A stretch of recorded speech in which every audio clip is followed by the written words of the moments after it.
Love is the biggest art. If you're a lover, you're an artist. Hiya, I'm Lorna, welcome back to my channel. If you don't know me, my name is Lorna. I do some vlogs, I do some podcasts, and I do some unboxing also. A bit less lately because I don't want to give too much into capitalism and consumerism, so I prefer to talk a bit about some subject and do a bit of critical thinking with you. So if you like this, I also have a Spotify channel and I upload my videos on Spotify a bit later than they're posted on YouTube. Well, today I want to discuss a bit the topic of love. I love love. No, I'm kind of in a relation of hate and love with love itself, but I think that it is really, I want to tell you my perception about it. So I want to start with fusion love. Fusion love is so important when we want to talk about love. I want to name it fusion love because I don't want to name it toxic love, because it's so often there's this idea that love that is toxic, you have to let go of the fact that love is toxic. I know you are simply not going to stay with someone that is abusing you, that is verbally or physically violent. No, not at all. This is not what I'm saying, but fusion love is not always toxic. I want to put a bit of a limit there.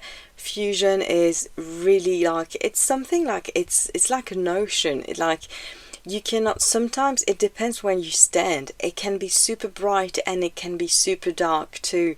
And this fusion love, if it didn't exist, there would not be so many mainstream theme about this type of love, particularly this type of love, because it's often the type of love that comes a lot into movies, songs, literature, and I think it's the type of love that you cannot, just close your eyes and it doesn't exist anymore, because we are really into this era that we have to take care of ourselves, this ego-centric era, and I am the first to say that it is super important. I always go on vacation alone. I am loving my selfish alone moment, but it's important to recall a bit sometimes when you live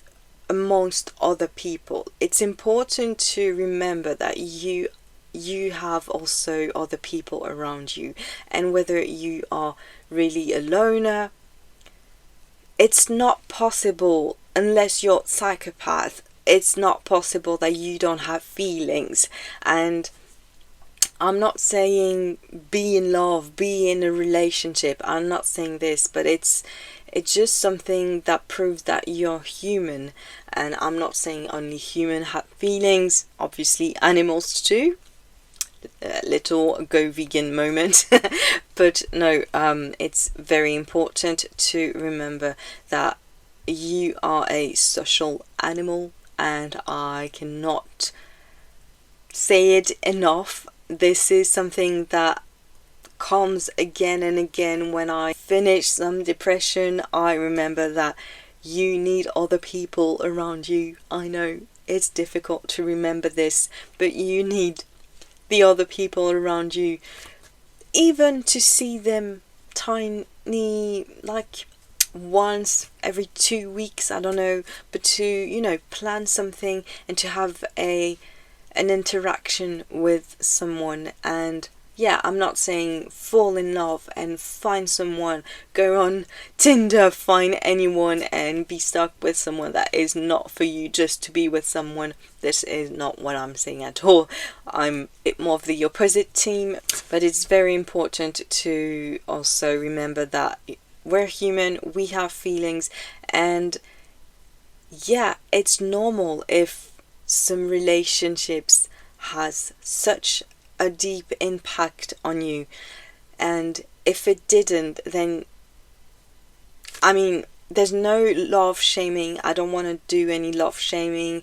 I know that there's some couples that works really well because they're really like really old couples style, and sometimes I envy them a bit because it feels like really simple, like, you know, they know each other and everything, but it feels a bit like there's no sparks. And I know that I'm a bit more in the fusion love team / toxic team for the people who are really like, ooh, that's not good, fusion is not good.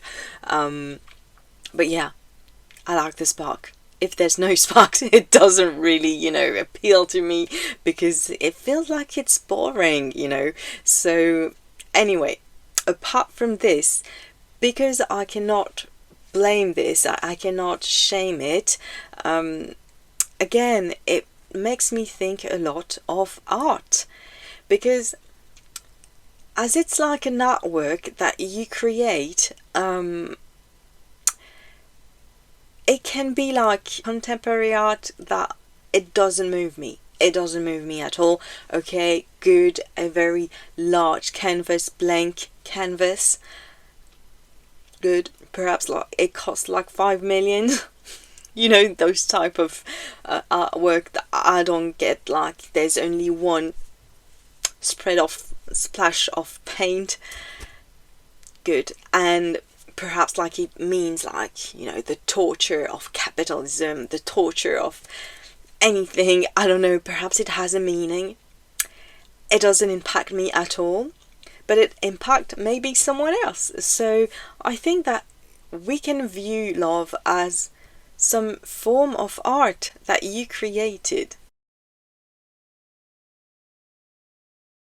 I want to say that we created it because it's something that is completely abstract, and we managed to make it real. We managed to make it, even if we cannot touch it, that like it exists. Makes me think a bit about in Harry Potter, like those little ball of lights. I knew. Sure enough, it floated toward me, the ball of light. Went right to my chest, straight through me. Right here. Whether you're religious or whether you're pro-evolution, you obviously think that we came from somewhere, you know, and that we appeared on Earth or that we grew and we developed. And art is like this. It's like this type of living thing that grow and can take any shapes. And for me, as it's really a creation, it's really art. It is something that is really like mainly present in art in general. And I have one of my favorite, I have a lot of favorite, but one of my favorite metalcore bands is Being as an Ocean. I don't know if you know. They're not really big, at least in France. They're not really huge, but they're metalcore, really mellow, melodic hardcore, I would say. And they say, in their lyrics, they say, "I'm a lover, I am a poet." I am the other, the lowest. Imposter syndrome, always forced to prove. I am a lover, a poet. Grand Ringo, give me more to lose. I should have known. This is exactly what I think about love. When you love, you are an artist because you create something. I want to mention also one of my friends published the book. It's called Conjugué. It's a French book. It's a book of poem. I'm just gonna show you. And it's beautiful. I just cried like my eyes out when I read it. And the thing is that I had this script of this video, and then I read it and I was like, I cannot talk about this book. I know that you guys don't speak French for the most part, but this is a beautiful French poetry book, and I'm not gonna tell you some poems, but it's really the essence of love. I think that the point of view also is really interesting, because it starts when it's really dark and it becomes a bit lighter. So it's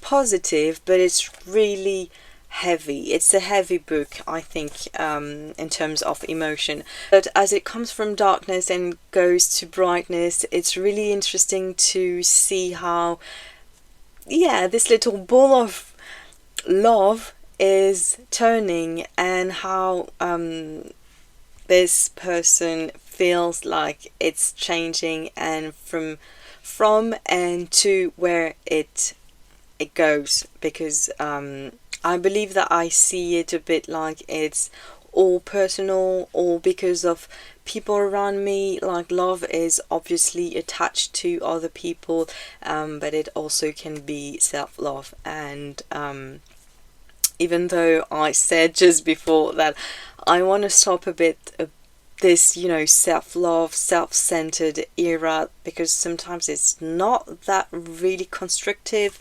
Sometimes it's a bit just cutting you off people, and not really, I don't know, I'm not in my self-love era, and I feel like I love myself even more these days.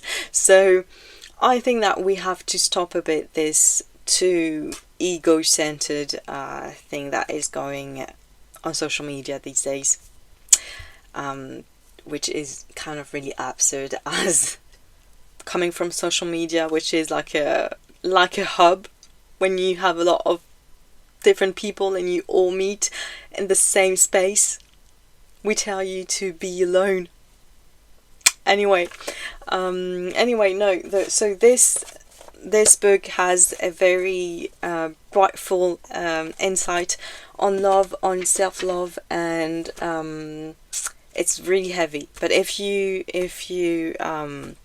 can read French, I can give you the link. It's beautiful.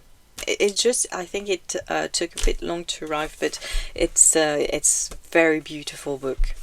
So anyway, as I said, like, I mentioned Being as an Ocean as a band, because it's one of the latest thing that I heard that was really linked to this video, and I wanted to mention it. And this book that I just finished, and I could not mention it. And really, it's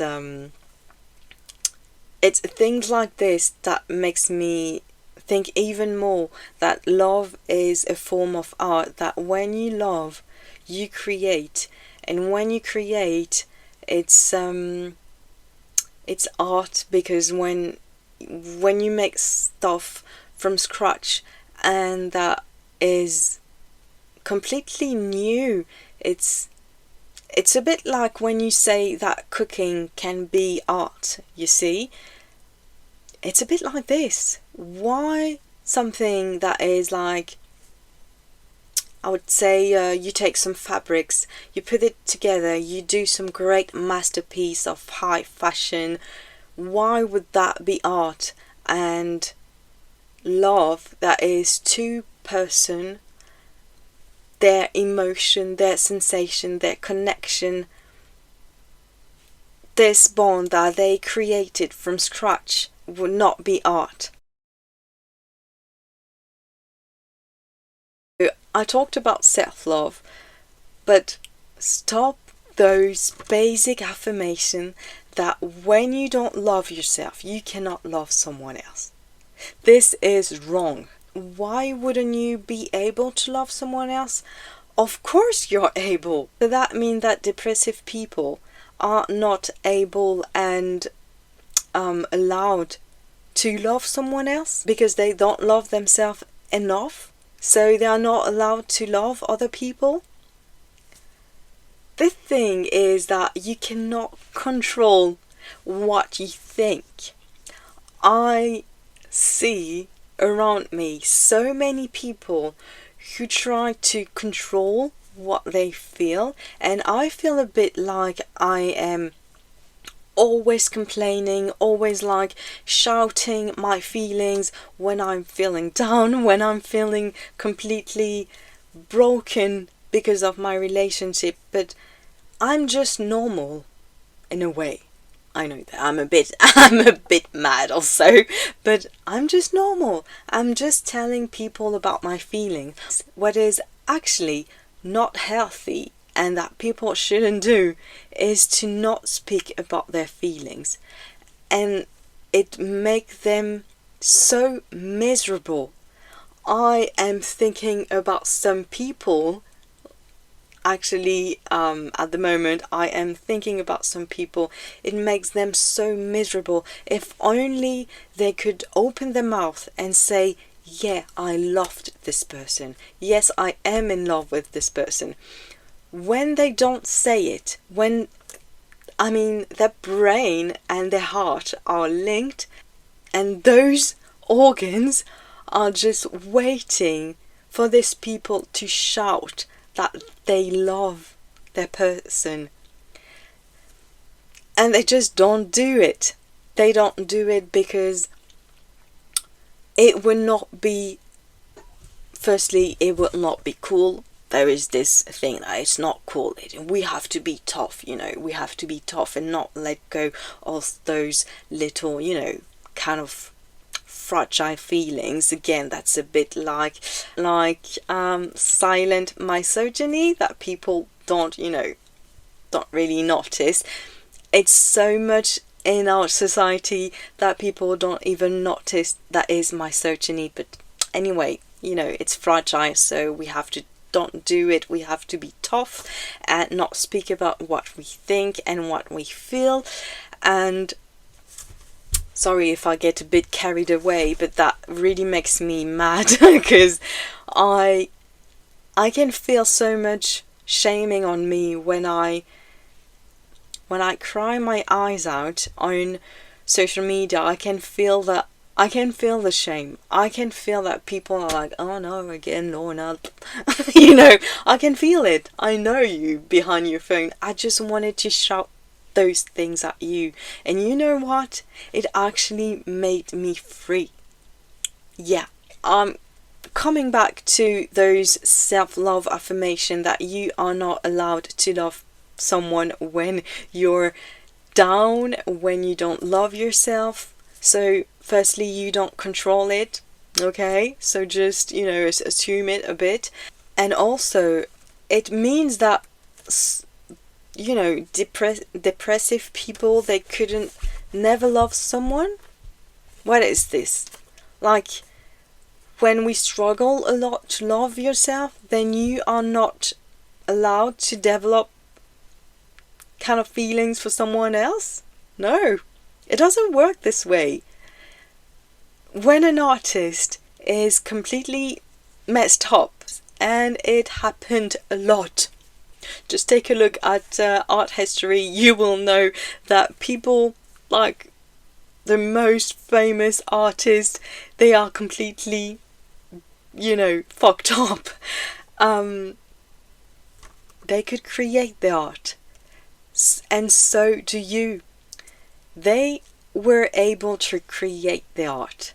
So I know an artist, I don't remember the name, but I know, there's a lot of artists struggling and that were struggling with mental illnesses, and there's this famous artist that drew cats, and the more this person, I don't even remember, I think it was a woman, no, it was a man, anyway, this painter, so they did cats, and the more into the schizophrenia, I think it was, the more this cat looked weird, and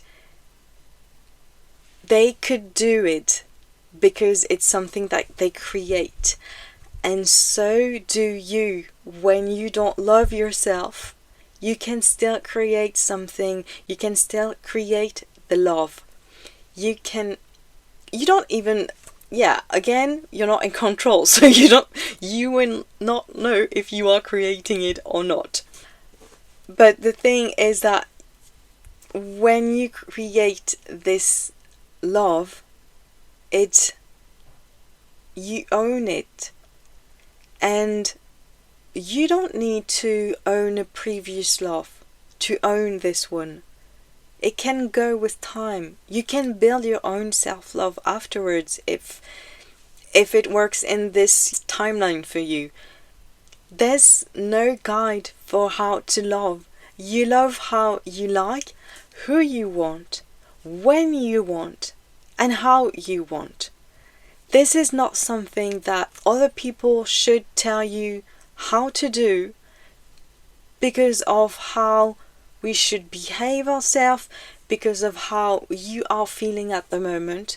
It doesn't have anything to do with how you are feeling at the moment. It's an independent feeling that you will build on its own. So yes, of course, as I said with the painter, of course the cats were different at the different stage of his life, but as your love can be, like I remember one of my relationship when I was really, really depressed.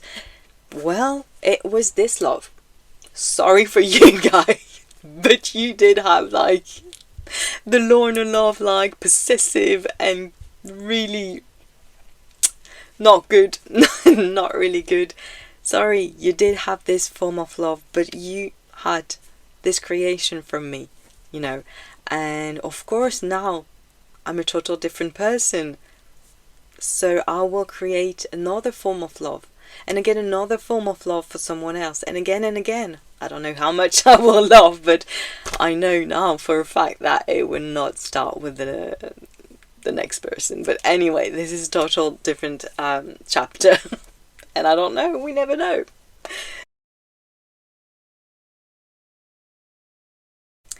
So I will just conclude on saying that love is abstract, as we all know. For God's sake there, its medicine is time. How more abstract can you do that time? So even if you think you are not smart enough, you don't think enough to be an artist, like we all see that there is this kind of cultural,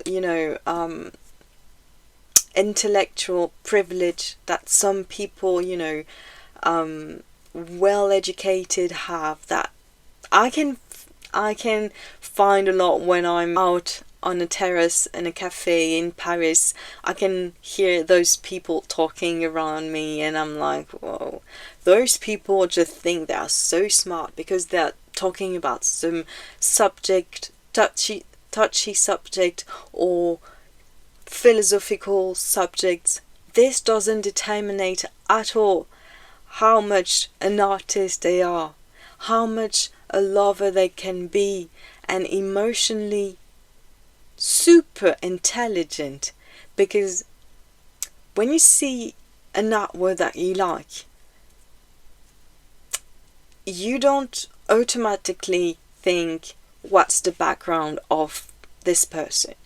You think, whoa, this is emotionally pungent, it's emotionally heavy, and the emotion that those people gave you, it's very intelligent. It's like something that, it's when it touches you, it's really something. I don't know if you have like an artwork that touched you like this, even if it's like music, movie, anything. When something touches you, it's a huge type of intelligence. And don't think that because you are not those people like talking, like, flexing, you also are intelligent in your own way, because you have those emotions and because you can create something, a feeling that is art. You are the artist on this huge blank page that this world is giving us empty. just waiting for you to develop some feelings in order to feel it in. Not the same writing. If you recognize yourself in this video, then you are an artist. Never stop loving, never stop being an artist. So I hope you liked this video. It was really hard for me. I think I started this script like 3 months ago. I never did it because it was too hard for me. You might have heard how emotional I could get. I was too emotional to do this video, really. It's a heavy subject for me, but I did it. And yeah, I hope you like it. I really wanted to add a lot of different things, but it's too much, it's too wide. So if you have any good recommendation that linked love to art, let me know in the comments. I think that would be really pleasant to read, see, watch, listen to. So yeah, let me know everything in the comments below, and thank you again for watching. Tschüss!